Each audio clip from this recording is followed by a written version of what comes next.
Gerą dieną, mėly TV3 Play žiūrovai, Palangos sporto centras vėl jūsų ekranuose iš Paukščio skrydžio. Čia antra diena, kaip vyksta Biosil Baltijos moterų krepšinio lygos finalo ketvirtas.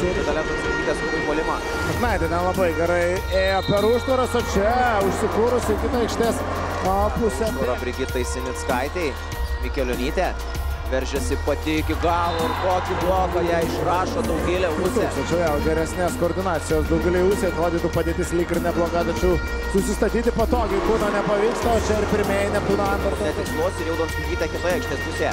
Pati, į kairę metasi Dalia Donskykytė, varžovė palikta už nugaros Žygis Sakevičiūtė, tačiau pražangos nėra, daug chaoso aikštėje. Naujas atakai skirtas laikas nebuvo ir Viktorija Balaban pramėgo, čia Dalia Donskykytė.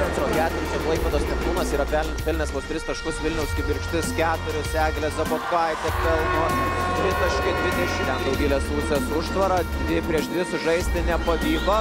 Eglė Zabotkaitė šansas ir 3 taškai. Eglė Zabotkaitė. Fizinės kondicijos. Gabrielė Šulskė sugrįžus į rikiuotę. Balaban arčiau krepšio. Netaiklus sunkus jos metimas, o Koduo pelno antrą. Šį kartą arbitrai jos nefiksuoja. Galimybė Neptūnui Ambertant, Sinickaitė iš 3 taškų zonos, na čia jau yra žaidimas. Čia yra tai, kaip turėjo neblogą galimybę, jos išnaudoti nepavyksta. O Koduo netrukus pasirodys aikštėje. Čia Sinickaitė 1 prieš 1, kaip jūs ir kalbėjote. Neapgalvotas perdavimas labai. Zdanevičiūtė po užtvaros pataiko, Dronė Zdanevičiūtė ir sprogsta. Tiesiog aikštės pusėje Donskykytė. Keičia takos kryptį, Sakevičiūtė iš 3 taškų zonos, labai reikalingas. Ir atrodo, kad nedaro jokio derinio, būtent renkasi žaidimą 1 prieš 1.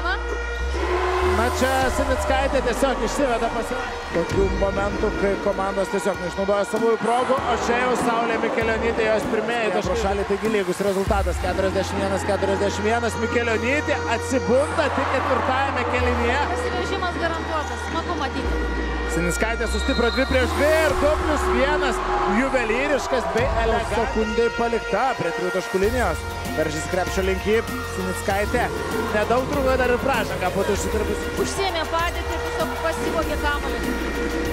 Sinickaitė iki galo ir Brigita Sinickaitė.